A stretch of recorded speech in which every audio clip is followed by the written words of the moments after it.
বাংলাদেশে ব্যবসা করা অনেকটা রিয়েলিটি টিভি শো এর মতো। এখানে প্রতি মুহূর্তে চ্যালেঞ্জ বদলায়, একবার টাস্ক মিস করলেই ব্যবসা থেকে এলিমিনেশন বা বড় ঝুঁকি।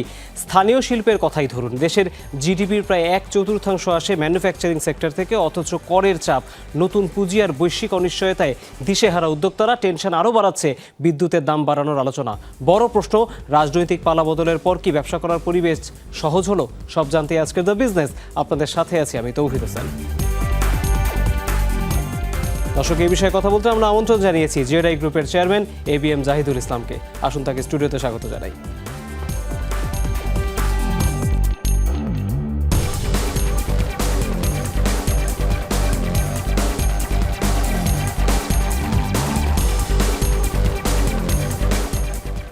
জাহিদুল ইসলাম, আপনাকে স্বাগত জানাচ্ছি যমুনা টেলিভিশনে আমাদের আয়োজনে। আমার আর আপনার প্রথম সামনাসামনি এভাবে কথা হচ্ছে, আয়োজনে কথা হচ্ছে। আলোচনা যেহেতু আজকে স্থানীয় শিল্প নিয়ে করব, আমার কাছে মনে হয় আপনাদের অনেক টেনশন নিয়ে ব্যবসা করতে হয়। এবং আমি শুরুতে কিছু বলছিলাম যে বেশ কিছু টেনশন আপনাদের আছে, ট্যাক্সেশনের টেনশন আছে। আমরা এখন দেখি যে নতুন নতুন ব্যবসার চ্যালেঞ্জ আসছে, আমাদের ডুইং বিজনেস পরিবেশ কেমন সেটা নিয়ে এখন অনেক আলোচনা হচ্ছে। কিন্তু প্রশ্নটা আসলে আমি এভাবেই করতে চাই যে আমরা যতটা লোকাল ম্যানুফ্যাকচারিং সেক্টরের কি বলবো ভিত্তিটাকে যতটা স্ট্রং করতে চেয়েছিলাম, স্বাধীনতার 55 বছর পরে এসে আমরা সেই স্ট্রং ভিত্তিটা পেলাম কিনা? কারণ এখনও আমরা দেখি, যদি আমরা বিশ্বের যেসব মানসম্পন্ন প্রতিষ্ঠান যেগুলোকে ধরা হয় সেই সাথে যদি তুলনা করি, এখনও কিন্তু আমরা সবাই খুব একটা তাদের সমকক্ষ বা কাছাকাছি যেতে পারিনি। আপনার অভিজ্ঞতা কি বলে? যেটা হচ্ছে যে আসলে বাংলাদেশ যদি আয়তনের দিক দিয়ে ধরা হয়, ছোট্ট একটা দেশ, এখানে পপুলেশন অনেক বেশি এবং যে কোনো ম্যানুফ্যাকচারিং সেক্টরের জন্য এটা একটা গুড অপরচুনিটি। প্রায় 19 কোটি মানুষের বাস 55,000 বর্গ কিলোমিটারের মধ্যে। তো যে কোনো ম্যানুফ্যাকচারার তার উৎপাদিত পণ্যের একটা বড় মার্কেট ছোট্ট একটা লোকেশনের মধ্যে, এটা একটা বড় অ্যাডভান্টেজ। এবং এই অ্যাডভান্টেজের সাথে সাথে অনেকগুলি চ্যালেঞ্জেসও রয়ে গেছে। যেমন গুড ম্যানুফ্যাকচারিংয়ের জন্য যে সাপোর্ট সার্ভিস, ইনফ্রাস্ট্রাকচার ফ্যাসিলিটিস যেটা দরকার, আসলে এটা এভাবে আমাদের দেশে এখনও গড়ে উঠে নাই। যেমন আমরা গত 2-3 বছর ধরে আমরা ডলার সংকটে ভুগতেছিলাম। আমাদের এখানে ইনভেস্টমেন্টের ক্ষেত্রে ব্যাংক ঋণের যে ইন্টারেস্ট রেট এটা অনেক বেশি। তারপরে পোর্ট ফ্যাসিলিটিস সাফিসিয়েন্ট না। অনেকগুলি আসলে প্রতিনিয়ত ম্যানুফ্যাকচারিং ইন্ডাস্ট্রি একটা চ্যালেঞ্জের মধ্যে, একটা চাপের মধ্যে সবসময় থাকতেছে। তারপরেও আমি পজিটিভ মানুষ, আমি আশাবাদী মানুষ। আমি মনে করি কোনো এক সময় এই সেক্টরটা আসলে ঘুরে দাঁড়াবে, এটা এখানে স্টাবলিশড হবে, শক্তভাবে প্রতিষ্ঠিত হবে, আর এটার কোনো বিকল্প নাই। নিঃসন্দেহে। আরেকটা বিষয়, সেটা হচ্ছে যে স্থানীয় শিল্পের প্রসঙ্গ যখন আমরা তুলি, আমরা আসলে সবসময় বলি কি যে বিদেশি বিনিয়োগ আসছে কিনা সেটা নিয়ে আমরা অনেক বেশি কনসার্ন থাকি। কিন্তু বিদেশি বিনিয়োগকে প্রমোট করতে গিয়ে এরকম কখনো ফিল হয় কিনা যে স্থানীয় শিল্প আসলে অতটা গুরুত্ব পাচ্ছে না, বা স্থানীয় শিল্প কিছুটা পিছিয়ে যাচ্ছে, আরেকটু নীতি সহায়তা দরকার, আরেকটু ট্যাক্স সাপোর্ট দরকার, আরেকটু অন্যান্য ফ্যাসিলিটিস দরকার, প্রণোদনা দরকার? এমনটা কখনো মনে হয় কিনা আপনাদের? নাকি আপনারা যেই অবস্থায় থেকে বিদেশি এবং দেশিদের সাথে প্রতিযোগিতা করছেন সেটা ঠিক আছে? না, আপনি একেবারে যথার্থ বলেছেন যে আসলে এ ব্যাপারে কোনো সন্দেহ নাই যে ইকোনমিক গ্রোথের জন্য এফডিআই অনেক গুরুত্বপূর্ণ। এবং আমরা যদি কনসিডার করি যে এফডিআই আমরা কাঙ্ক্ষিত লক্ষ্যে পৌঁছাতে পারি নাই, এই অলমোস্ট 1% জিডিপির 1% মতো এখন আমাদের এফডিআই। আমাদের এফডিআই আরও বেশি দরকার, আমাদের পলিসি সাপোর্ট দরকার, এফডিআই অ্যাট্রাক্ট করার জন্য অনেক স্কিম দরকার। তো প্যারালালি যারা আমরা লোকাল এন্টারপ্রেনার আছি, যারা ইয়াং এনার্জেটিক এন্টারপ্রেনার, কিন্তু আমাদের একটা বড় গুণ আছে যে আমাদের অ্যাডাপ্টেবিলিটি বা অভিযোজন ক্ষমতা আমাদের দেশে যে এন্টারপ্রেনার এদের অনেক বেশি। এখন সরকার যদি কিছু পলিসি সাপোর্ট তাদেরকে দিত, এই সেক্টরটা অনেক এগিয়ে যেত। কেন মনে হচ্ছে আপনারা পর্যাপ্ত সাপোর্ট পাচ্ছেন? অনেক ক্ষেত্রে মনে হয় যে আমরা একটা আনপ্যারালাল কম্পিটিশনের মাঝে আমরা ভুগতেছি। যেমন একটা মাল্টিন্যাশনাল ব্র্যান্ড, তার গ্লোবালি ম্যানুফ্যাকচারিং এক্সপিরিয়েন্স আছে, সে অনেকটা অ্যাডভান্টেজ পজিশনে থাকে, সে যখন এগিয়ে আসে। আর আমি একজন নতুন এন্টারপ্রেনর, সো আমার অনেকগুলি সাপোর্ট লাগবে। আমার ওই সক্ষমতা, বৈশ্বিক সক্ষমতা, এক্সপিরিয়েন্স, ফিনান্সিয়াল সাপোর্ট, ইনভেস্ট করার ক্যাপাবিলিটি, লো ইন্টারেস্টে ফান্ডিং অ্যারেঞ্জমেন্ট, এই ফ্যাসিলিটিসগুলি তো আমার নাই। যেমন একটা মাল্টিন্যাশনাল, সে ফান্ডিং তার বাইরে থেকে আসতেছে, তার ফান্ডিং কস্ট 2 থেকে 3%। আর আমাকে যখন লোকাল ব্যাংকের কাছে এই মুহূর্তে যেতে হলে 12 থেকে 15% ইন্টারেস্ট দিয়ে তার সাথে কম্পিট করতে হয়। তো এটা আসলে একটা আনফেয়ার আনপ্যারালাল কম্পিটিশন। তারপরেও আমরা যে খুব পিছিয়ে নাই, আমাদের প্রচণ্ড প্রাণশক্তি অভিযোজন ক্ষমতার বলে আমরা এগিয়ে যাচ্ছি। এই বিষয়গুলি আসলে যারা নীতি নির্ধারণী লেভেলে আছে তাদেরও আসলে এই বিষয়গুলি দেখা উচিত। আপনারা যারা লোকাল ইন্ডাস্ট্রিতে এখন আছেন, আমার কাছে একটা জিনিস খুব অবাক লাগে যে বাংলাদেশে যখন রপ্তানির প্রশ্ন আমরা করি তখন আমরা শুধুমাত্র তৈরি পোশাকের কথাটা বলি, কারণ আমরা এটাতে ওয়ার্ল্ডে ডমিনেশন করতে সক্ষম হয়েছি। আমরা এখন ওয়ার্ল্ডে কোনো কোনো প্রোডাক্টে 1 নম্বর, কোনো কোনো প্রোডাক্টে 2 নম্বর, কিন্তু আমরা এই টপ 2 এর ভিতরেই আমরা থাকছি। কিন্তু এই একটি সেক্টর বাদে বাংলাদেশে আপনারা যারা স্থানীয় শিল্পকে ফ্যাসিলিটেট করছেন, আপনারা খুব বেশি রপ্তানি মুখে আসলে সবাই হননি। আমি যতটুকু জানি আপনিও রপ্তানির ভাবনায় আছেন, কিন্তু এখন পর্যন্ত রপ্তানি হননি, লোকাল মার্কেট বেসড আপনারা। যখন আপনারা রপ্তানির কথা ভাবেন, মানে আপনাদের মধ্যে কি আসলে সতর্কতা কাজ করে নাকি দ্বিধা কাজ করে? কেন আপনারা আরেকটু বড় করে ইনভেস্টমেন্টের কথা বা আরেকটু বড় বাজারের কথা ভাবেন না? আসলে আপনি খুব ভালো একটা পয়েন্ট আমাদের এখানে এনেছেন। এই ছোটোবেলায় আমরা একটা গল্পের সাথে সবাই কম বেশি পরিচিত। গল্পটা হচ্ছে, আমরা যদি মনে করি যে এক বাস্কেটে যদি আমরা সমস্ত ডিম রেখে দিই তাহলে আমরা কিন্তু একটা ঝুঁকির মধ্যে অলওয়েজ থাকি। এই আমাদের এক্সপোর্ট সেক্টরের ক্ষেত্রে একই জিনিস, টোটালি গার্মেন্টস টেক্সটাইল সেক্টরের ওপরে আমরা ডিপেন্ডেন্ট। এটা হয়তো এই সেক্টরে আমরা অনেক ভালো করতেছি, তো এরপরেও অনেক ধরনের রিস্ক রয়ে গেছে। অনেক ক্ষেত্রে আছে যা বিভিন্ন ধরনের বৈশ্বিক পরিস্থিতি, তারপরে পলিসি, এগুলি চেঞ্জের সাথে সাথে যদি একটা সেক্টরে, এই সেক্টরের পরে একটা চ্যালেঞ্জ আসতে পারে, এবং সত্যি যদি ওই ধরনের চ্যালেঞ্জ আসে তাহলে এটা আমাদের ফরেন কারেন্সি আর্নিংয়ের ক্ষেত্রে একটা সাংঘাতিক সমস্যার সম্মুখীন আমাদেরকে হতে হবে। তাই আমাদের এখন আসলে সময় এসেছে যে এক্সপোর্টটাকে ডাইভার্সিফাইড করার। কেন আপনারা সেই উদ্যোগ নিচ্ছেন না? আপনি কেন আসলে যাচ্ছেন না? আমরা যারা মানে এন্টারপ্রেনার, আমরা এই বিষয়গুলি চাই, কিন্তু আসলে যেটা হচ্ছে যে প্যারালালি আমরা যদি আমার সেক্টরের কথাই বলি, ধরেন আমরা water purifier, environmental engineering, commodity নিয়ে ডিল করি। যদি আমরা বৈশ্বিক বাজারের ক্ষেত্রে দেখি যে কোন দেশগুলি সব থেকে বেশি এক্সপোর্ট করে, যেমন চায়না গ্লোবালি এটা অনেক বেশি এক্সপোর্ট করতেছে, তাইওয়ান অনেক বেশি এক্সপোর্ট করতেছে, তাদের কতগুলি অ্যাডভান্টেজ পজিশনে আছে। যেমন ওই দেশগুলিতে অনেক লিঙ্কেজ ইন্ডাস্ট্রি গড়ে উঠছে। গার্মেন্টস আমাদের দেশে ভালো করতেছে কারণ গার্মেন্টসের অনেক লিঙ্কেজ ইন্ডাস্ট্রি গড়ে উঠেছে। আমি যদি একটা মানসম্মত প্রোডাক্ট তৈরি করতে চাই, এর সমস্ত কম্পোনেন্ট আমাকে তৈরি করতে হবে, এটা একটা বড় ব্যারিয়ার। তারপরে র ম্যাটেরিয়ালস ইম্পোর্টের ক্ষেত্রে এখানে একটা ট্যাক্স আমাকে পেমেন্ট করতে হয়। আর এখানে as a small and medium industry হিসেবে যেটা হচ্ছে যে অনেক অন্য দেশগুলি ইম্পোর্টের ক্ষেত্রে, এক্সপোর্টের ক্ষেত্রে তারা ইনস্ট্যান্ট একটা বেনিফিট পায়।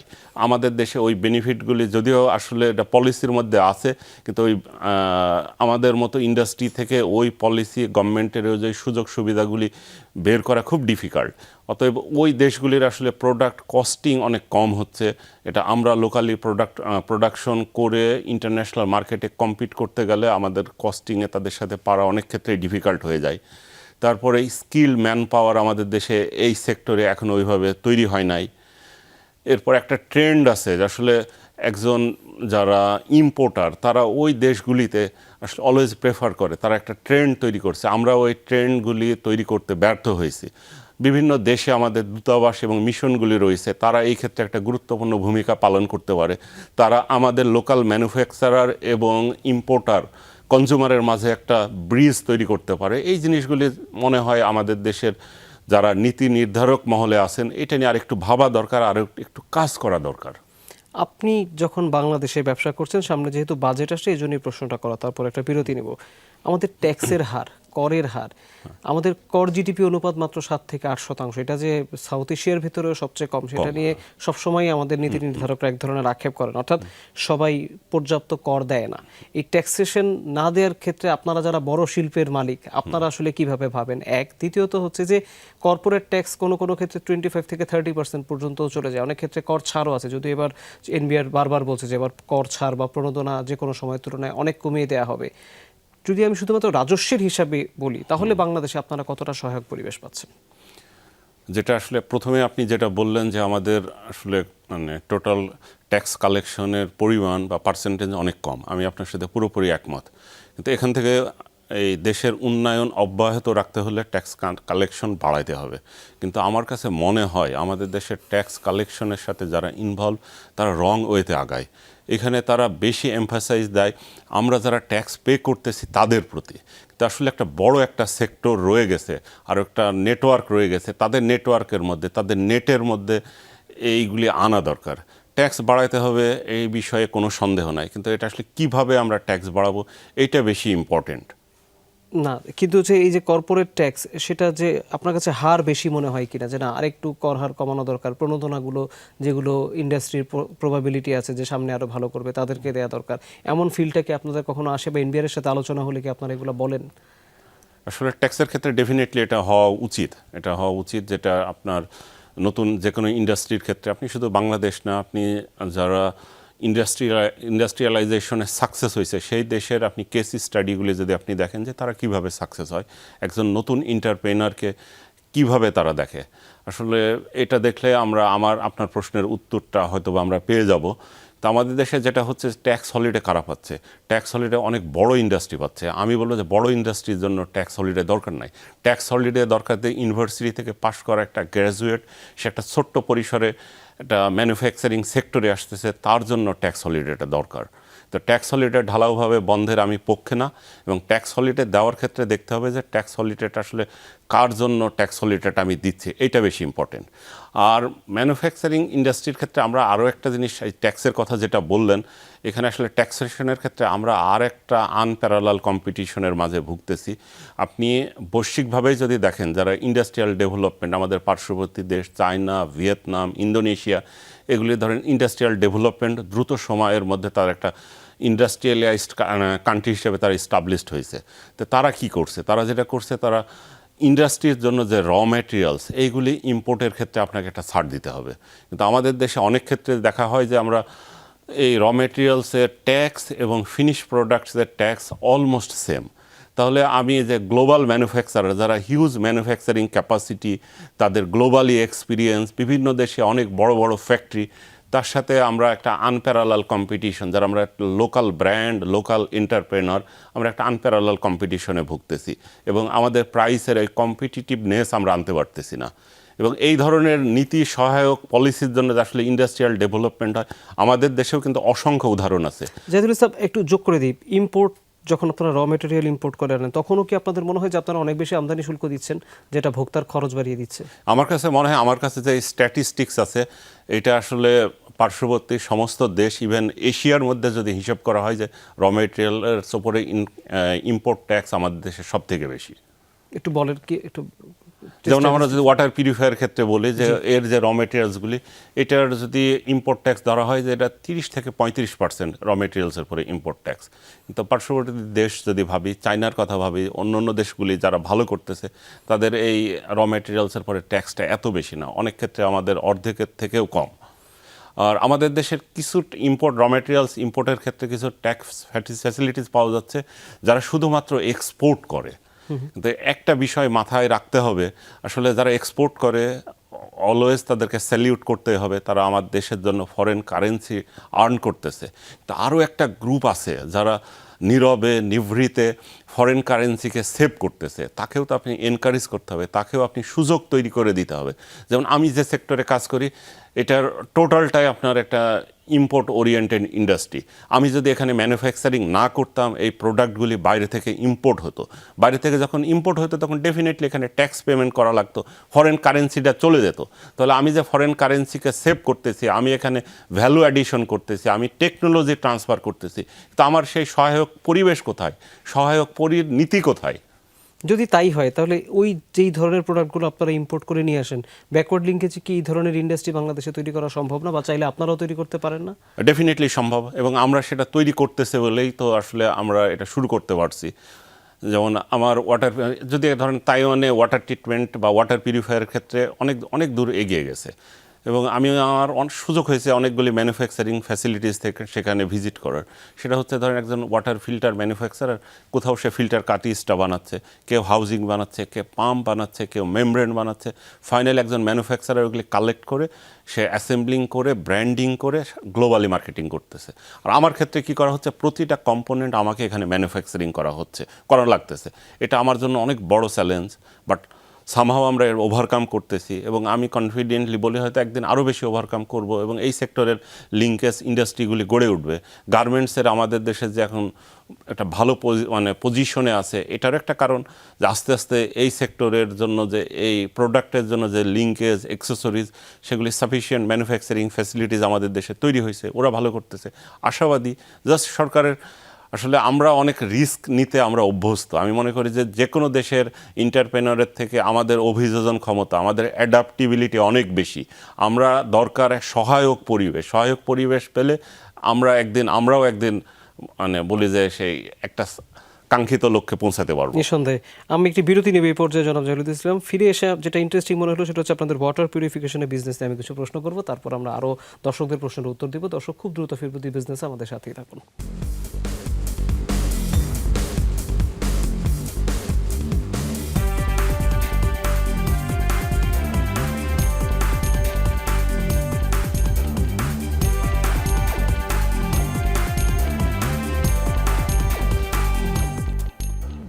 আরেকবার স্বাগত, আপনারা দেখছেন দ্য বিজনেস। আমাদের সাথে স্টুডিওতে আছেন জেডাই গ্রুপের চেয়ারম্যান ABM জাহিদুল ইসলাম। আমি বলছিলাম একটু ওয়াটার পিউরিফিকেশন বিজনেস, একটু ইকো ফ্রেন্ডলি বিজনেস আমি বলবো, আপনারা সেটা নিয়ে দীর্ঘদিন ধরে কাজ করছেন। আমি দেখতে পাচ্ছি গত কয়েক বছরের, বিশেষ করে গত এক দশক হিসাব যদি করি, সবচেয়ে বেশি এটা জনপ্রিয়তা পেয়েছে। মানুষ এখন পানি যে বিশুদ্ধ করার একটা প্রক্রিয়া থাকা উচিত এবং এটা যে ভালো হওয়া উচিত, সেটা নিয়ে আমরা দেখতে পাচ্ছি একটা বড় শিল্প গড়ে উঠেছে। এক্সপিরিয়েন্সটা জানতে চাই, কারণ আমি জানি যে আপনাদের সাথে ইন্টারন্যাশনাল কম্পিটিটররা এই মুহূর্তে বাজারে কম্পিট করছে।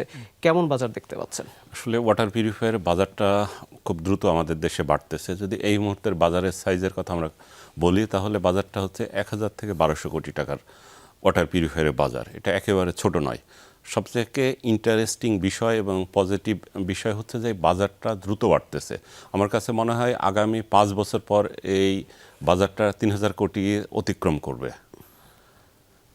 অনেকগুলি কারণ আছে, যেটা আসলে যত দিন যাচ্ছে আমাদের দেশে পানির পলিউশন বাড়তেছে, সেফ ওয়াটারের অ্যাক্সেস মানুষের কাছ থেকে কমে যাচ্ছে, প্যারালালি মানুষ অনেক বেশি সচেতন হচ্ছে। দুইটা কারণে ওয়াটার এবং মানুষের মাঝে একটা ডিস্টেন্স বাড়তেছে, যেটা এই বাজারটা বড় করার ক্ষেত্রে একটা গুরুত্বপূর্ণ ভূমিকা পালন করতেছে। আরেকটা বিষয় সেটা হচ্ছে যে এই যে ওয়াটার পিউরিফিকেশনের কথা আপনারা বলছেন, আমাদের তো আমরা বলি যে আমাদের ভূগর্ভস্থ যে পানি, সেই পানির লেয়ার আস্তে আস্তে নিচে নেমে যাচ্ছে। তা আপনারা নতুন ধরনের প্রোডাক্ট নিয়ে, আমি দেখি যে বিদেশে যারা ওয়াটার পিউরিফিকেশন নিয়ে কাজ করে তারা পানি রিসাইক্লিং নিয়েও কাজ করে, অর্থাৎ আবারও একই পানিকে ব্যবহার করে কিভাবে ইউজ করা যায় সেটি নিয়েও তারা প্রযুক্তি নিয়ে ভাবছে। আপনাদের এমন কোনো প্রযুক্তি নিয়ে মাথায় কাজ করছে কিনা? এই ধরনের প্রযুক্তি নিয়ে কাজ করার এখন একটা পারফেক্ট টাইম। আসলে সারা বৈশ্বিক পরিস্থিতি যদি আমরা বিবেচনায় নিয়ে আসি, তাহলে ভূগর্ভস্থ পানির প্রতি আমাদের নির্ভরশীলতা কমাতে হবে। কারণ একসময় আমরা মনে করতাম ভূগর্ভস্থ পানি হচ্ছে যে সেফ এবং নিরাপদ পানি, তো বিষয়টা এখন আর ওইভাবে নাই। এখানে অতিরিক্ত উত্তোলন, অন্যান্য বিভিন্ন কারণে, ক্লাইমেট চেঞ্জ, বিভিন্ন কারণে ভূগর্ভস্থ পানিও আজ দূষিত। এবং এখান থেকে ভূগর্ভস্থ পানি যদি আমরা খুব বেশি উত্তোলন করি, এখানে পরিবেশগত অনেক ঝুঁকি আমাদেরকে ফেস করতে হবে। তবে এই কারণে আমাদের সরকারের যে পানি নীতি করা হয়েছে, সেখানে ভূগর্ভস্থ পানি ব্যবহারের ক্ষেত্রে নিরুৎসাহিত করা হয়েছে। আর আপনি যেটা বললেন আসলে রিসাইক্লিং ডেফিনেটলি দরকার, এবং যেটা হচ্ছে যে আমরাও এটা নিয়ে কাজ করতেছি। এবং এটা আমরা বলি যদি একটা বিল্ডিংয়ে যদি আপনার টোটাল পানির রিকোয়ারমেন্ট আমরা যদি ওইভাবে বের করি, এখানে কত % রিসাইক্লিং করা যায়। আমাদের একটা স্টাডি আছে, 80 থেকে 70% পানি খুব সহজেই আমরা রিসাইক্লিং করতে পারি। এবং বাংলাদেশের বেশ কিছু ওই ধরনের বিল্ডিংয়ে আমরা ওই ধরনের কাজ আমরা করছি, সাকসেসফুলি রান করতেছি, যে একটা বিল্ডিংয়ের টোটাল রিকোয়ারমেন্টের 80% হলো রিসাইক্লিং হচ্ছে, মাত্র 20% fresh water, new water intact হচ্ছে। এই ধরনের টেকনোলজি অ্যাভেলেবল হচ্ছে। তারপরে ইন্ডাস্ট্রির ক্ষেত্রে যেটা হচ্ছে, যেটা খুব ফোকাস দেওয়ার টাইম এসেছে, যে ইন্ডাস্ট্রির আমরা জিরো ডিসচার্জ অথবা আমরা বলি যে রিসাইক্লিং করা, এটাও আসলে টেকনোলজি ওয়াইজ সক্ষমতা আমাদের রয়েছে, আমরা কাজ করতেছি। এখানে মাল্টিন্যাশনাল দেশি বিদেশি অনেক কোম্পানিগুলি নিয়ে কাজ করতেছে। কাজে খুব সংখ্যা যে খুব বেশি হচ্ছে এটা না, হচ্ছে কাজ। তো এই কাজগুলি আরও একটু বেশি হওয়া উচিত। আমরা ইন্ডাস্ট্রির ক্ষেত্রে যেটা দেখি যে কাজগুলি হচ্ছে, অনেক ক্ষেত্রে আছে যে ঠিক আছে আমাদের পরিবেশ অধিদপ্তর সহ তাদের যে গাইডলাইন যেটা আছে, সেখানে এই কাজগুলি করতে হবে। তো আমরা পরিবেশ অধিদপ্তরের গাইডলাইন থেকে এখানে যে বায়ার যেগুলি আছে, বায়ারের রিকমান্ডকেই এরা বেশি গুরুত্ব দেওয়া হচ্ছে। ওই ধরনের যেটা বড় ব্র্যান্ডের যে ইন্ডাস্ট্রিগুলি সেটা হচ্ছে, কিন্তু আসলে সময় এসেছে এটা সব ধরনের ইন্ডাস্ট্রিতে এটা ইমপ্লিমেন্ট করা। আর এটা ইমপ্লিমেন্ট করতে হলে আসলে এই বিদেশি মাল্টিন্যাশনাল কোম্পানির প্রযুক্তি দিয়ে মাস লেভেলের এই কাজগুলি করা সম্ভব না, কারণ ওই কোম্পানিগুলির মাধ্যমে এই ধরনের প্রজেক্ট টেকনোলজি ইমপ্লিমেন্ট করতে হলে যে পরিমাণ কস্টের প্রয়োজন আমাদের দেশের সব ইন্ডাস্ট্রি, লোকাল ইন্ডাস্ট্রি অনেকেই অ্যাফোর্ড করতে পারবে না।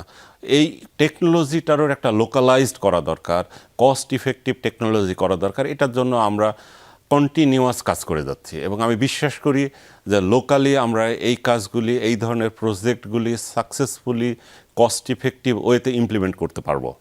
একটা বিষয় সেটা হচ্ছে যে এই যে ওয়াটার পিউরিফিকেশন ব্যবহারের যে ট্রেন্ড, সেটা কি আপনারা শুধুমাত্র কোথায় দেখতে পান? শহরের মানুষই বা একটু যারা কি বলবো অ্যাপার্টমেন্টে থাকে বা বড় বাসায় থাকে তাদের ক্ষেত্রেই ব্যবহারের পরিধি বাড়ছে, নাকি প্রান্তিকাঞ্চলে এই ধরনের বিশুদ্ধ পানি পান করার ক্ষেত্রে আসলে আস্তে আস্তে তাদের আগ্রহ বাড়ছে?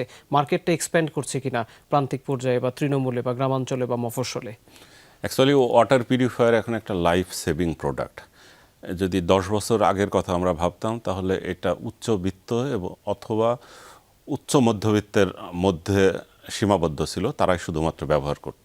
কিন্তু এখন ওই বাউন্ডারিটা অলরেডি ব্রেক করে গেছে।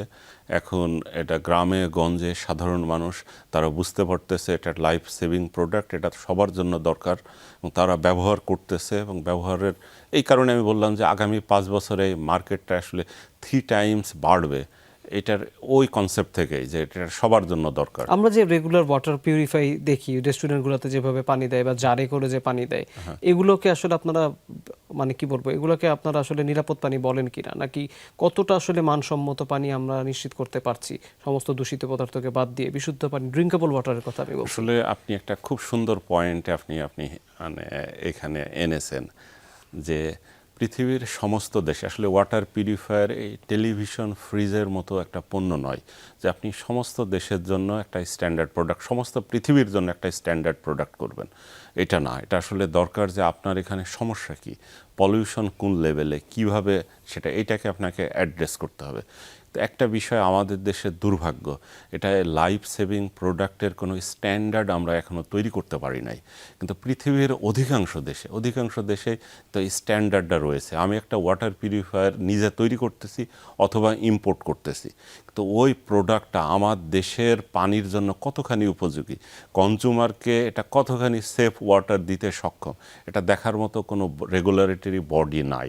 এবং এটা আমাদের জন্য এটা অত্যন্ত দুঃখজনক। এই লাইফ সেভিং প্রোডাক্টের আমরা কোনো স্ট্যান্ডার্ড করতে পারি নাই। তো আমাদের এখন সময় এসেছে এই স্ট্যান্ডার্ডটাকে তৈরি করতে হবে। ওই ধরনের ইনস্টিটিউট বা প্রতিষ্ঠান গড়ে তুলতে হবে, তার প্রতিষ্ঠানিক দায়িত্ব থাকবে এই মানসম্মত পণ্যগুলি যেটা হোক আমাদের দেশের উৎপাদন কিংবা বিদেশ থেকে ইম্পোর্ট, এটা তারা নিশ্চিত করবে যে এই প্রোডাক্টটা এটা সেফ, এখানে আমার সেফ ওয়াটারের অ্যাক্সেস আমাকে নিশ্চিত করবে। এটা খুব দরকার, আমি খুব ফিল করি। এই প্রসঙ্গে শেষ প্রশ্ন হচ্ছে যে ধরুন ওয়াটার পিউরিফিকেশন আপনারা যেটা তৈরি করছেন বা দেশীয়ভাবে যেটা তৈরি হচ্ছে, এটা দর্শকদেরও জানার জন্য, সেটা হচ্ছে যে আপনারা কতটা পরিবেশ সম্মত এবং মানসম্মত ভালো প্রোডাক্ট তৈরি করতে পারছিলেন, কতটা আশ্বস্ত আপনি দর্শকদেরকে বলবেন, কনসিডারিং দ্য ফ্যাক্ট আমাদের দেশে দেশি প্রোডাক্ট শুনলে অনেকে কিনতে চায় না, তো আপনারা আসলে কতটা মান দিন শেষে নিশ্চিত করতে পারছেন? আমিও আসলে এই মানে আমার যখন শুরু করি আমাকে সেম এই চ্যালেঞ্জের মুখোমুখি আমাকেও হতে হয়েছে। এই সেক্টরে আসলে আমি লোকাল ম্যানুফ্যাকচারিং শুরু করার আগে প্রোডাক্টগুলি ইম্পোর্ট করতাম, এবং যখন দেখলাম যে আসলে ইম্পোর্টটা আমরা লোকালি তৈরি করব, লোকালি তৈরি করার ক্ষেত্রে এই আপনি যেটা বললেন যেটা বাংলাদেশি তৈরি পণ্য মানসম্মত নয়, এই ধরনের প্রশ্নের সম্মুখীন আমাকে হতে হয়েছে। এবং ওই সময় আমাকে অনেক সাজেস্ট করছিল যে না, এটা মেড ইন বাংলাদেশ, ওই পাবলিকলি এত বেশি ডিসক্লোজ পাবলিসিটি দরকার নাই। কিন্তু আমি এই মতের পুরোপুরি বিপক্ষে। আমি প্রথম থেকেই মেড ইন বাংলাদেশ ব্র্যান্ডিংটা আমি করে যাচ্ছি, কারণ আমি বিশ্বাস করি যে আমার উৎপাদিত পণ্য এটা বিশ্বমানের পণ্য। আর এই পণ্যগুলি উৎপাদনের ক্ষেত্রে আমি বাংলাদেশের পানির সমস্যাগুলি প্রথমে কনসিডারে নিই। এবং যদি বাংলাদেশের পানির সমস্যাগুলি আমরা দেখি তাহলে এই অঞ্চলভেদেও সমস্যার ভিন্নতা রয়েছে এবং সেই বিষয়গুলি কনসিডার এনে আমরা বিভিন্ন ধরনের প্রোডাক্ট তৈরি করতেছি। আমার কোনো একটা প্রোডাক্ট হয়তো কোস্টাল এরিয়া যেখানে পানির লবণাক্ততা রয়েছে সেটার জন্য সুইটেবল, কোথাও আবার আর্সেনিক আছে, আয়রন আছে, এটা ট্রিট করার জন্য সুইটেবল। কোনো প্রোডাক্ট আছে না আমার পানির মধ্যে মাইক্রোবায়োলজিক্যাল কন্টামিনেশন অর্থাৎ জীবাণুঘটিত দূষণ রয়েছে, সেটা ট্রিট করার জন্য সুইটেবল। এই ধরনের আসলে আমার কোনো রকম যে প্রতিটা প্রোডাক্ট এটা বাংলাদেশের পানির সমস্যা সমাধানের জন্য কি ধরনের সমস্যা আছে এটা কনসিডারে এনেই তৈরি। অতএব আমি ক্লেম করতে পারি যে আমাদের প্রোডাক্ট মানসম্মত প্রোডাক্ট, আমাদের দেশের জন্য উপযোগী প্রোডাক্ট আমরা তৈরি করতেছি। ওকে, খুবই ভালো। আমরা এবার একটু পরের প্রশ্নের দিকে যাই। সেটা হচ্ছে যে আপনারা যখন নতুন বিনিয়োগের পরিকল্পনা করেন, ব্যাংকের ইন্টারেস্ট রেটের অবস্থা এখন অনেক চড়া। তো যখন নতুন করে ইনভেস্টমেন্টের দরকার হয়, পুঁজির বা তহবিলের ব্যবস্থা করতে গিয়ে আপনারা আসলে কতটা বিপদে আছেন? নাকি এই ইন্টারেস্ট রেট আপনার কাছে মনে হচ্ছে যে কিছুদিন পরে আরও নর্মাল হয়ে যাবে? কি ফাইন্যান্সিং নিয়ে আপনারা কি ভাবছেন? আমরা আসলে এক্সপেক্ট করি যে আসলে এটা ইন্টারেস্টটা আরও কমা উচিত। যদি আমরা মানে বৈশ্বিক কম্পিটিটিভনেসের কথা বলি যে অন্য দেশে আসলে এই ফান্ডিংটা অনেক বেশি চিপ, আর আমরা মনে হয় কিছু অনেক ক্ষেত্রে আছে যে একটা রং ওয়েতেও আগায়। আমরা মনে করি যে bank only one source for funding, এখান থেকেও আসলে বের হয়ে আসা দরকার যে ইন্ডাস্ট্রিয়াল ডেভেলপমেন্টের জন্য ব্যাংক ছাড়াও অনেকগুলি, যেমন এটা পুঁজিবাজার একটা ফান্ডের ভালো সোর্স হতে পারে, বিভিন্ন ধরনের বন্ড হতে পারে।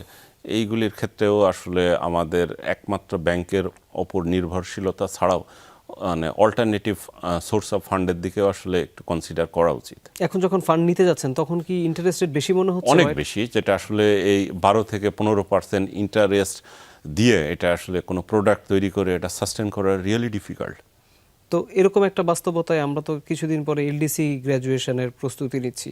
এবার যদি আমরা নাও করি হয়তো আমরা ম্যাক্সিমাম আর 3 বছর সময় পাবো, এবং তারপরে বলা হয় যে আমরা আমাদের অনেক ধরনের ফ্যাসিলিটিস যেমন কমে যাবে, আবার বিদেশের অনেক দেশের সাথে যদি আমরা মুক্ত বাণিজ্য চুক্তি করতে সম্মত হই তাহলে বিদেশের প্রোডাক্টও বাংলাদেশে প্রচুর পরিমাণে ঢুকতে শুরু করবে, অর্থাৎ কম্পিটিশনটা সবার সাথে সবার হয়ে যাবে। তখন আপনারা কতটা টিকে থাকতে পারবেন, সেই প্রস্তুতি আপনারা এখন থেকে আমার নিচ্ছেন মনে কিনা? হয় সেই প্রস্তুতিটা আমরা পুরোপুরি নিতে পারি নাই। এটা যেটা হচ্ছে যে আপনার ওই এলডিসি গ্র্যাজুয়েশনের পরে যে আমাকে গ্লোবালি কম্পিট করতে হবে গ্লোবাল ম্যানুফ্যাকচারের সাথে, তার জন্য যে পূর্ব প্রস্তুতি আসলে সেই ধরনের পূর্ব প্রস্তুতি আমরা এখনও নিতে পারি নাই। যদি আমি আমার সেক্টরের বলি যে এনভায়রনমেন্টাল ইঞ্জিনিয়ারিং ইন্ডাস্ট্রির জন্য আমার জন্য যেটা দরকার একটা লিঙ্কেজ ইন্ডাস্ট্রি, এইটা লিঙ্কেজ ইন্ডাস্ট্রি আমরা এখনও এস্টাবলিশ করতে পারি নাই। তারপরে র মেটেরিয়ালস ম্যানুফ্যাকচারিংয়ের জন্য যে ফ্যাসিলিটিস সেটা আমাদের দেশে এখনও তৈরি হয় নাই। কারণ এর শুধু আমাদের সেক্টর না, অনেক সেক্টরের জন্য প্লাস্টিক র মেটেরিয়ালস অর্থাৎ পেট্রোকেমিক্যাল ইন্ডাস্ট্রি আমাদের দেশের খুব গুরুত্বপূর্ণ, কিন্তু আমাদের দেশে এখন পর্যন্ত আসলে বড় পরিসরে ওই ধরনের ইন্ডাস্ট্রি বা রিলায়েবল সোর্স এখনও তৈরি হয় নাই। এই আমরা পেট্রোকেমিক্যাল পুরাটাই বিদেশ থেকে ইম্পোর্টের উপরে। তারপরে ইন্ডাস্ট্রির জন্য একটা বড় সেক্টর যে পাওয়ার, আমি এখন গ্লোবাল কম্পিটিশন গ্লোবাল প্রোডাকশন ফ্যাসিলিটির সাথে কম্পিট করব, তাহলে আমাকে তো সেম ফ্যাসিলিটিস আমাকে দিতে হবে। তার কস্ট অফ পাওয়ার, তার ল্যান্ডের অ্যাভেলেবিলিটি, তার ইন্ডাস্ট্রির অপারেটিং কস্ট, তার স্কিল ম্যান পাওয়ার, তার ম্যান পাওয়ারের প্রোডাক্টিভিটি, অনেকগুলি বিষয় আসলে গ্লোবালি যদি আমরা যে স্ট্যান্ডার্ডগুলি আছে সেটার সাথে কম্পেয়ার করি আমরা অনেক পিছিয়ে রয়েছি।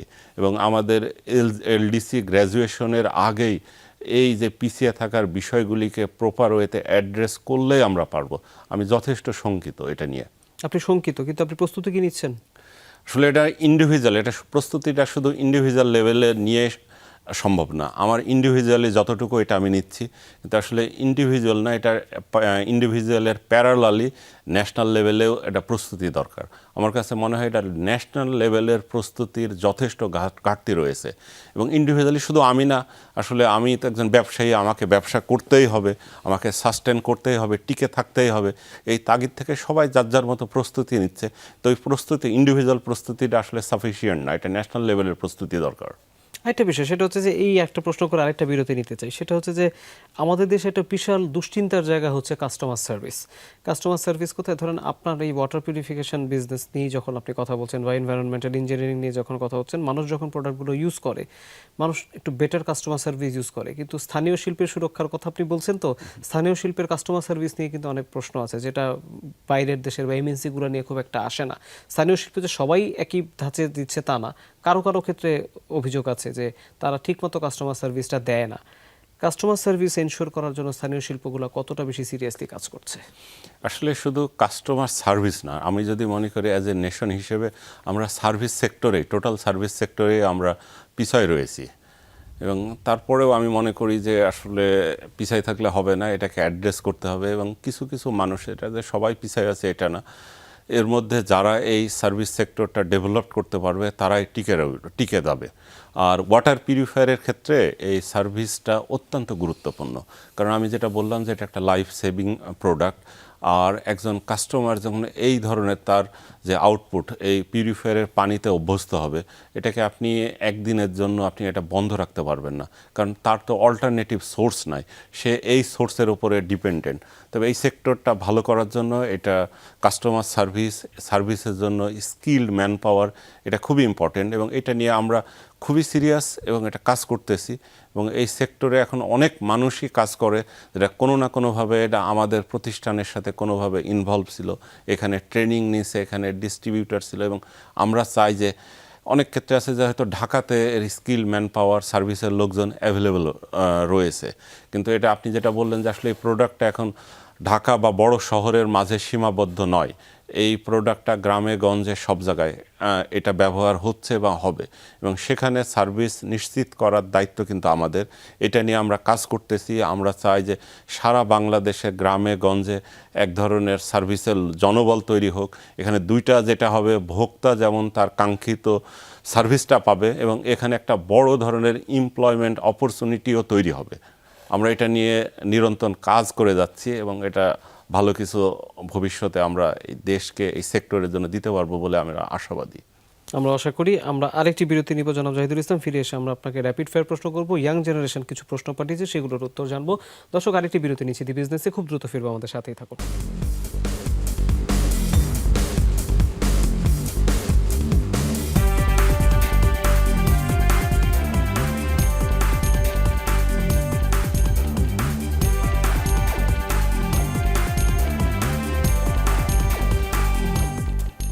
আবার স্বাগত, আপনারা দেখছেন দ্য বিজনেস। আমাদের সাথে স্টুডিওতে আছেন জেডআই গ্রুপের চেয়ারম্যান এবিএম জাহিদুল ইসলাম। আমরা বলছিলাম র্যাপিড ফায়ার প্রশ্ন করব। র্যাপিড ফায়ার প্রশ্ন করতে গেলে তো নতুনদের প্রশ্নের উত্তর দিতে হয়, আপনাকেও করব। আমরা সভাপতি থেকে করি। আমি শুরু করছি। প্রথম প্রশ্ন, তারা প্রথমেই জানতে চায় আপনার প্রথম ব্যবসা কোনটি ছিল? প্রথম ব্যবসায় ওয়াটার পিউরিফায়ার, এটা দিয়ে শুরু করেছি। এটা দিয়ে শুরু। দ্বিতীয় প্রশ্ন, আপনার কাছে কি মনে হয় স্থানীয় শিল্পের সবচেয়ে বড় চ্যালেঞ্জ কোনটি? যে কোনো একটিকে যদি আমি বড় করতে বলতি যে এটা সবচেয়ে বেশি ভোগায় আপনাকে। এটা গভর্নমেন্টের পলিসি সাপোর্ট। পলিসি সাপোর্ট আপনার কাছে মনে হয় সবচেয়ে বড় চ্যালেঞ্জ, কেন, কি মনে হয় এটা খুব চেঞ্জ হয়? হ্যাঁ, পলিসি চেঞ্জ হচ্ছে, আর পলিসি আসলে ইনভেস্টমেন্ট ফ্রেন্ডলি না। আচ্ছা, ফেয়ার এনাফ। পরের প্রশ্ন, প্রোডাকশন কস্ট বেড়ে গেছে আপনি বলছিলেন, অনেকেই বলেন, এটাকে কি সাময়িক চাপ মনে হচ্ছে নাকি দীর্ঘমেয়াদী বাস্তবতা মনে হচ্ছে? এটা আমার কাছে মনে হচ্ছে যে এটা মানে সাময়িক না, এটা আমাদেরকে আরও দীর্ঘ সময় যেতে হবে, কারণ র মেটেরিয়ালসের যে প্রাইস বাড়তেছে, শিপিং কস্ট বাড়তেছে, এটা খুব মানে সাময়িক, এটা কমবে বলে আমার মনে হচ্ছে না। ওকে, তার মানে তো প্রোডাক্টের দামও বেড়ে যাবে সেই ক্ষেত্রে। বাড়বে। পরের প্রশ্ন, কাঁচা পান নিয়ে সবচেয়ে বড় ঝুঁকি কোথায়? 4 নম্বর প্রশ্ন। কাঁচামাল নিয়ে যেটা হচ্ছে যে সোর্সিং, কাঁচামালের সোর্সিং, কারণ এই মুহূর্তে যে ইরাক যুদ্ধ, ইরান যুদ্ধ, সেটা হচ্ছে যে এই প্লাস্টিক র মেটেরিয়ালসটা মিডল ইস্ট মানে ভিত্তিক, এবং জ্বালানিরও একটা বড় সোর্স মিডল ইস্ট। এই সাপ্লাই চেন তো ইন্টারাপ্ট হয়েছে, আমরা বিকল্প সাপ্লাই চেন ডেভেলপ করতেছি, ইটস চ্যালেঞ্জিং। ওকে, পরের প্রশ্ন 5 নম্বর, দক্ষ কর্মী ধরে রাখার চ্যালেঞ্জ কি? যারা দক্ষ আপনার কোম্পানিতে, তাদেরকে ধরে রাখতে গেলে কোন চ্যালেঞ্জ সবচেয়ে বেশি ফিল করতে হয়? আসলে যে কোনো অর্গানাইজেশনের জন্য দক্ষ কর্মী সবচেয়ে গুরুত্বপূর্ণ। এখানে যেটা হচ্ছে আমাদের ইয়াং জেনারেশনের মধ্যে খুব দ্রুত একটা চেঞ্জ, তাদের কি বলা যায় যে নিজেকে গেন খুব দ্রুত হতে হবে, এই একটা মেন্টালিটির মধ্যে কাজ করতেছে। এইটা আমার কাছে বড় চ্যালেঞ্জের, মানে আমাদের ভিতরে পেশেন্ট একটু কম। বারবার চাকরি চেঞ্জ করতে চায় নাকি বেতন বেশি চায়? চাকরি চেঞ্জ করতে চায়, বারবার দাম দিতে চায় তারা। আচ্ছা, 6 নম্বর প্রশ্ন, নতুন প্রজন্মের যারা কর্মী, আপনার কলিগ, হ্যাঁ, তাদের কোন দিকটি আপনার ভালো লাগে আর কোনটি লাগে না? এটা ভালো লাগে হচ্ছে যে তারা অনেক বেশি, আগের থেকে অনেক বেশি সচেতন, ক্যারিয়ার নিয়ে অনেক কিছু তারা একটু ভাবে। আর ভালো লাগে না হচ্ছে যে আমি আগেও যেটা বললাম যে এটা সব কিছু তারা দ্রুত পেতে চায়। আচ্ছা, দ্রুত পেতে চায়। আচ্ছা, অস্থিরতা কাজ করে। অস্থিরতা কাজ করে। ওকে, পরের প্রশ্নে যেতে চাই, ব্যবসায় যখন ভুল হয় তখন দায়িত্ব নিচে নেন নাকি ডেলিগেট করে দেন? ডেফিনেটলি দায়িত্ব নিতেই হবে, যাতে আমি একটা টিমকে লিড করি। এটা আমার টিম ভালো করলে, আমি ভালো করলে কৃতিত্বটা টিমকে দিতে চাই, আর ভুল হলে দায়ভারটা আমি নিতে চাই। এরকম ফিলোসফি সাধারণত এখন দেখা যায় না, এটা খুব ভালো স্ট্র্যাটেজি আপনার। পরের প্রশ্ন 8 নাম্বার, কোনো কোম্পানি দীর্ঘমেয়াদে সফল হলে, ধরেন অনেক দিন ধরে সে সফল, তখন আসলে তার কি করা উচিত? তার এই আগ্রাসী গ্রোথকে কিছুটা কন্ট্রোলের দিকে যাওয়া উচিত, নাকি তার বিজনেস বড় করার ক্ষেত্রে আরেকটু কন্ট্রোল থাকা উচিত? আমি মনে করি বিজনেস বড় করার ক্ষেত্রে আরো একটু কন্ট্রোল থাকা উচিত। কারণ অনেক বেশি সে সামনে এগিয়ে গেলে কি ধাক্কা খেতে পারে বলে হ্যাঁ, মনে হয়? ধাক্কা খেতে পারে। কেন এরকম মনে হয়? এটা আসলে আপনি মানে আপনার গ্লোবালি যদি কেস স্টাডি করেন অনেক সাকসেসফুল কোম্পানি, এটা দেখবেন যে কোম্পানির একটা প্রোডাক্ট লাইফ সাইকেল থাকে, এটা কোম্পানিরও লাইফ সাইকেল থাকে। এটা আসলে গ্রোথটা তো এভাবে কন্টিনিউয়াস আপনি এক্সপেক্ট করতে পারেন না, সবসময় কোথাও না কোথাও গেলে মানে নিজেকে একটু কন্ট্রোল করতে হবে। হ্যাঁ, ওকে, ফেয়ার এনাফ। পরের দিকে যেতে চাই, 9 নম্বর প্রশ্ন, আপনি কোনটি থেকে বেশি শিখেছেন, আপনার ভালো সময় থেকে নাকি খারাপ সময় থেকে? খারাপ সময় থেকে। কেন? কারণ আসলে স্ট্রাগল এমন একটা জিনিস, স্ট্রাগল মানুষকে রিয়েলাইজ করতে শেখায়। আপনি যখন আপনার ভালো সময় থাকবেন, আপনি অনেক কিছু বুঝতে পারবেন না, যে রিয়েল সিচুয়েশন, রিয়েলিটি। কিন্তু খারাপ সময় আপনাকে রিয়েল মানুষ, রিয়েল ডিসিশন, অনেক কিছু নেওয়ার ক্ষেত্রে আপনাকে হেল্প করে। অর্থাৎ মানুষের খারাপ সময় থেকে বেশি শিক্ষা নেওয়া উচিত, আপনি সেটা বলছেন। Exactly. ওকে, 10 নম্বর প্রশ্ন, একেবারেই একটা হাইপোথেটিক্যাল সিচুয়েশন।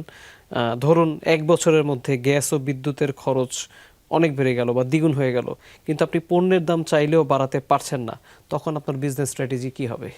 যেটা হচ্ছে, আসলে আমরা এই ধরনের প্রবলেম অলরেডি ফেস করতেছি, যেটা র মেটেরিয়ালস এবং বিদ্যুৎ গ্যাসের দাম যেভাবে বাড়ছে, আমরা প্রোডাক্ট আসলে ওইভাবে বাড়াইতে পারতেছি না। আমরা যেটা করতেছি যে বিকল্প সাপ্লাই চেইন, প্রফিট মিনিমাইজ করা, কোনো রকম সাস্টেন করা, এই মানে আপনাদের এখন তখন প্রফিট মিনিমাইজ করা মিনিমাইজ করতে হবে। আমি আমার কাস্টমারকে ধরে রাখতে হবে, আমার ইন্ডাস্ট্রিকে চালু রাখতে হবে।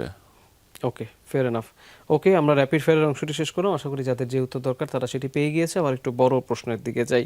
সেটা হচ্ছে, আপনি বলছিলেন আপনার কলিগদেরকে নিয়ে একটু বড় প্রশ্নও তারা জানতে চায়, বা আমি আপনার যে সেক্টরটা একটু ইঞ্জিনিয়ারিং বা আপনারা ম্যানুফ্যাকচারিং করছেন লোকালি, যেই প্রোডাক্ট ম্যানুফ্যাকচারিং করছেন, আমি ধরে নিচ্ছি সেখানে কারিগরি যারা মানে দক্ষ, কারিগরি শিক্ষায় যারা দক্ষ, তাদেরকে আপনার বেশি প্রয়োজন হয়। কিন্তু আমি যদি এখনকার যারা এন্ট্রি লেভেলে কাজ করছে বা মিড লেভেলে কাজ করছে, তাদেরকে আসলে আপনার কতটা দক্ষ মনে হচ্ছে? আপনার ইন্ডাস্ট্রির জন্য তারা আসলে কতটা মানে সাফল্য বয়ে আনতে পারছে, নাকি তাদের জন্য অনেক ক্ষেত্রে মাথা ব্যথা হয়ে যাচ্ছে আপনার? আসলে আমাদের যে ইয়াং জেনারেশন, এরা অনেক এনার্জেটিক, অনেক ক্রিয়েটিভ, এদের কাজ করার উইল ফোর্স অনেক ভালো আছে। কিন্তু আমরা যদি গ্লোবালি একটা বিষয় চিন্তা করি, এক ক্ষেত্রে আমরা পিছয়ে আছি, যে আমাদের যে এডুকেশন সিস্টেম, এটার সাথে আসলে প্র্যাকটিক্যাল ওরিয়েন্টেড না। এটা যদি আপনি অন্যান্য দেশগুলির কথা ভাবেন, তাদের একাডেমিক কারিকুলাম প্রতিনিয়ত চেঞ্জ করতেছে, এবং ওই ইউনিভার্সিটিগুলি, ওই ইনস্টিটিউটগুলি ইন্ডাস্ট্রির সাথে তাদের একটা লিঙ্কেজ তৈরি হচ্ছে, এবং সে তার গ্র্যাজুয়েশন কমপ্লিটের আগেই সে যে সেক্টরে কাজ করবে তার সাথে একটা প্র্যাকটিক্যাল এক্সপিরিয়েন্স, প্র্যাকটিক্যাল নলেজ নিয়ে আসতেছে। আর আমাদের ক্ষেত্রে আমরা এই বিষয়টা পাচ্ছি না। আমাদের অনেক মেধাবী তরুণ পাচ্ছি, তারা ইউনিভার্সিটিতে হয়তো ভালো রেজাল্ট করছে, যখন তারা ইন্ডাস্ট্রিতে আসতেছে, সার্ভিস সেক্টরে আসতেছে, তাকে এই কাজগুলি, এই সেক্টরটা তাদের নতুন করে শিখতে হচ্ছে, বুঝতে হচ্ছে। এখানে আমরা আসলে পিছায় আছি। এরা আমাদেরকে সামহাও ওভারকাম করে দিচ্ছে। তো আমার কাছে মনে হয় ওই বিষয়টাও আমাদের কাছে খুবই গুরুত্বপূর্ণ, যেটা কারিকুলাম ডিজাইন ক্ষেত্রে ইউনিভার্সিটিগুলির আপনার ইন্ডাস্ট্রির সাথে লিঙ্কেজ এস্টাবলিশ করতে, এটা খুব খুব গুরুত্বপূর্ণ। এটা কি টেকনিক্যাল নলেজের অদক্ষতা মনে হয়, নাকি মানে মনে হয় যে না, মানে অনেক পুরনো কিছু শিখে এসেছে, নতুন ধরনের কোনো প্রযুক্তি শিখেনি, জিনিসটা আসলে সংকট? আসলে যদি এদেরকে বলা হয় যে ধর আপনার বেসিক জিনিসগুলি তারা শিখে আসতেছে, কারণ ওই ইঞ্জিনিয়ারিংয়ের ক্ষেত্রে যদি বলি, আমাদের দেশের সেরা মেধাবীরাই আসলে ইঞ্জিনিয়ারিং পড়ার একটা সুযোগ পায়। এদের ওই ক্যাপাবিলিটি আছে, যে কোনো সময় দ্রুত ওরা এটা আয়ত্ত করতে পারে, অ্যাডাপ্ট করতে পারে।